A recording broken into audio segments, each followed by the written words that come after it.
Most mechanics will never tell you this, because if they did, they'd make a lot less money off you. Right now, I'm counting down 10 car basics every driver needs to know, oil change scams, brake job ripoffs, and one trick at number 7 that shops pray you never learn. If you own a car, subscribe now. This channel saves you money every single week. Let's get into it.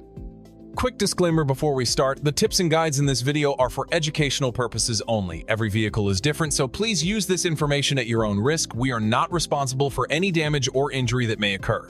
When in doubt, always consult a professional mechanic. Number 10, your dashboard warning lights. Most people see a check engine light and immediately think the worst. But here's the truth. About 15% of all check engine codes come from a loose gas cap. That's right, a loose gas cap. Before you spend a dime, tighten that cap and drive for a day. If the light stays on, grab an OBD2 scanner for about $25 online, plug it in, read the code yourself, and you'll know exactly what's happening before any shop tries to sell you a story. Now here's where it gets serious. A red oil pressure light means stop driving immediately.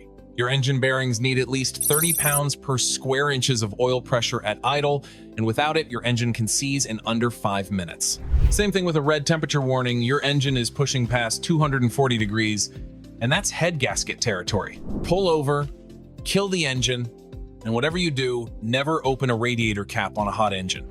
You're dealing with pressurized coolant at nearly 200 degrees that will burn you badly. The simple rule here, yellow lights mean drive to a shop, red lights mean stop right now. And that brings us to something just as easy to check yourself. Number 9, checking your fluids. I already know what some of you are thinking. My car has sensors for that. Sure, until those sensors fail. And when they do, your engine pays the price. For engine oil, check it every 1,000 miles.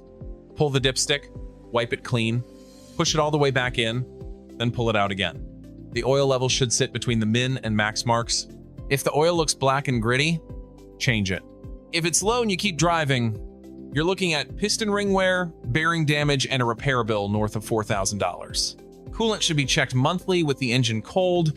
Look at the reservoir tank, and here's something that catches a lot of people off guard. Never mix coolant types. Green, orange, pink, they're different formulas. Mixing them creates sludge that clogs your entire cooling system. Brake fluid should be clear amber. If it's dark brown, moisture has gotten in and your boiling point drops from 400 down to 300 degrees. That means spongy pedals and potential brake fade. And if the level is low, don't just top it off. You've got a leak somewhere that needs fixing. A $5 bottle of oil or a $4,000 engine replacement, that math speaks for itself.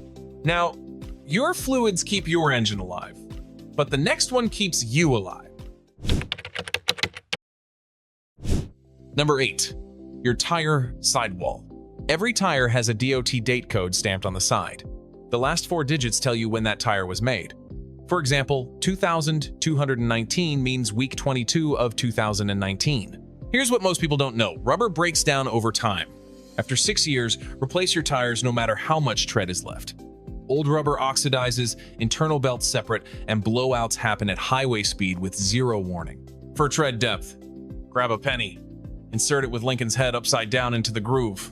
If you can see the top of his head, you're at 2/32 of an inch, the legal minimum. Replace those tires now.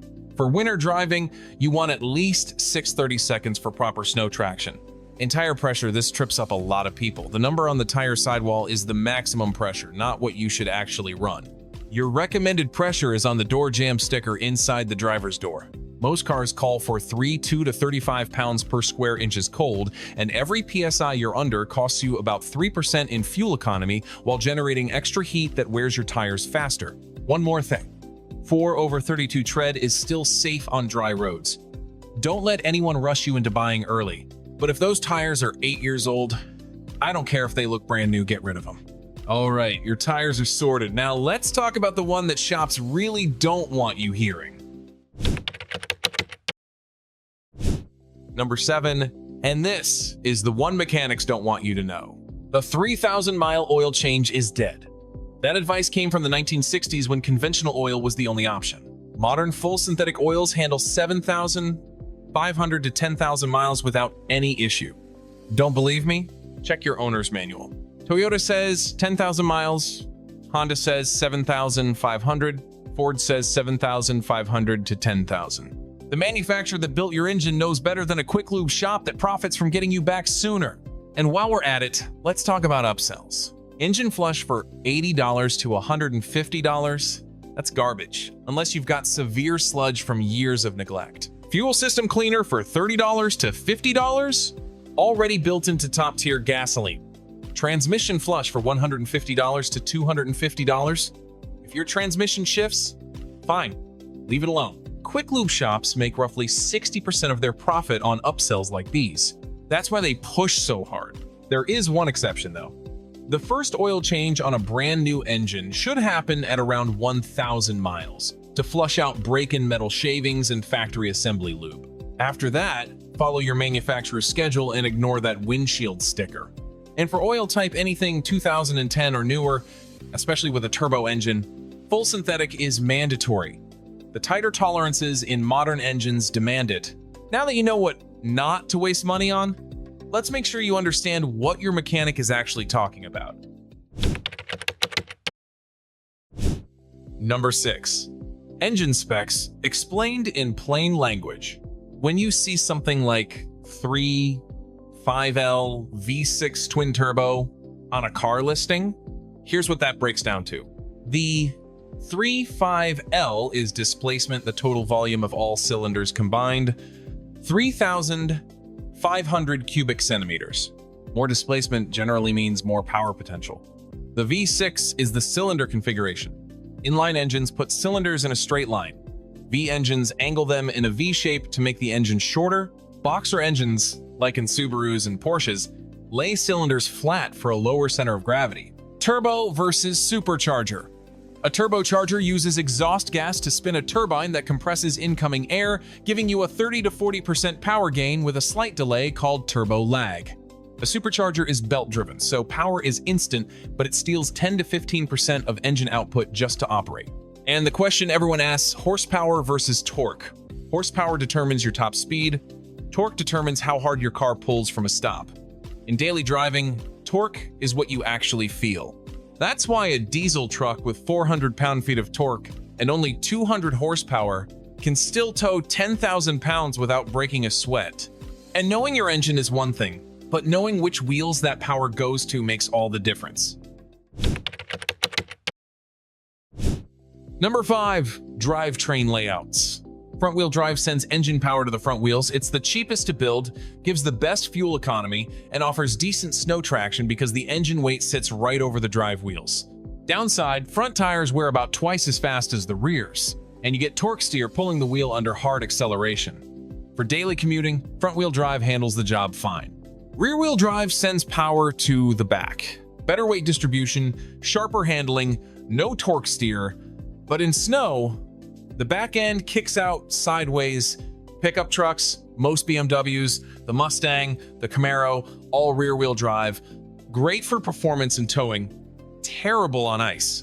All-wheel drive sends power to all 4 wheels for the best traction on snow, mud, and rough terrain. But you pay for it with 5 to 10% worse fuel economy, an extra 200 to 300 pounds of weight, and the highest maintenance costs of the 3.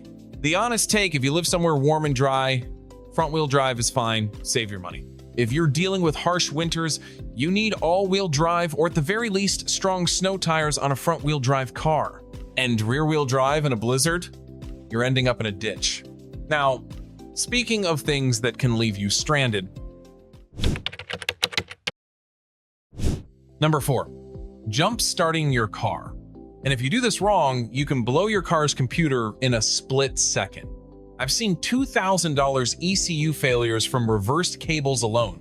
6 steps, and the order matters.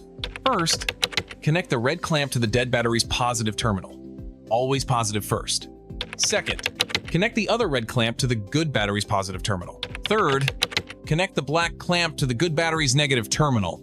Fourth, and this is where people mess up, connect the other black clamp to unpainted metal on the dead car's engine block, not the negative battery terminal. Batteries release hydrogen gas, and a spark near that terminal can cause an explosion.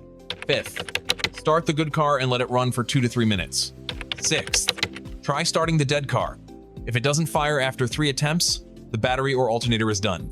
Red to positive, black to ground metal. That's the rule. Modern cars run 40+ electronic modules, and all of them are sensitive to voltage spikes. Reverse those cables and you could fry an engine control unit worth $800 to $2,000, a transmission control module at $500 to $1,200, or a body control module at $400 to $800. Honestly, the safest option is a lithium portable jump starter for around $60 to $120. Brands like Noco Boost work great, no second car needed, no risk of reversed cables. Good. You can get yourself out of a dead battery situation. But can you tell when a shop is trying to take you for a ride on brakes? That's next. Number 3, brake jobs. And this is where shops make serious money by scaring people into early replacements. A brand new brake pad measures 10 to 12 millimeters thick. You need to replace them at 3 millimeters. That means you can safely use about 70 to 75% of the pad's life before any action is needed. So when a shop tells you you're at 50% and pushes for immediate replacement, that's simply not accurate. You've still got thousands of miles ahead. Here's what to actually listen for. A grinding metal on metal sound means your pads are completely gone and the backing plate is hitting the rotor. That's an immediate fix. And you're also damaging the rotor surface, which adds $100 to $200 per axle to the bill. Squealing could be the built-in wear indicators. Small metal tabs that contact the rotor at around 3 millimeters of pad life. But squealing after rain is just surface rust, burning off totally normal, and it goes away after a few stops. A pulsating brake pedal usually means warped rotors from overheating. If they're still above the minimum thickness spec stamped on the rotor itself, a shop can resurface them for about $30 each instead of a full replacement. A spongy or soft pedal is the one that should worry you. That's either air in the brake lines or a leak somewhere, and that's a potential brake failure situation. Get it checked right away. And here's a quick trick for checking yourself. Look through your wheel spokes with a flashlight. You can see the brake pad from there. If it's thicker than a pencil eraser, you're fine. So now you know when brakes really need work. But how do you keep track of everything your car needs and when? That's number 2. Number 2, your maintenance schedule. And most drivers have never opened their owner's manual. That one book in your glove box can prevent thousands in surprise repairs. Here's the breakdown by mileage. Every 5,000 to 7,500 miles, get your oil and filter changed and rotate your tires. Rotating extends tire life by over 10,000 miles. That runs about $40 to $80. Every 15,000 to 30,000 miles, replace your engine, air filter, and cabin air filter and have your brake pads and rotors inspected. Budget about $50 to $100. Every 30,000 to 60,000 miles, do a transmission fluid change, not a flush, just a drain and fill. Check your spark plugs. Modern iridium plugs can last up to 100,000 miles, but should be inspected around 60,000. And flush your brake fluid to remove absorbed moisture. This round costs roughly $200 to $400. Every 60,000 to 100,000 miles is the big service window. Coolant flush, serpentine belt and tensioner, and if your car has a timing belt, this is the one you cannot skip. If a timing belt snaps on an interference engine, the pistons slam into the valves. That's catastrophic engine damage, $3,000 or more to fix. The belt replacement itself runs $600 to $1,000, but that's cheap compared to a destroyed engine.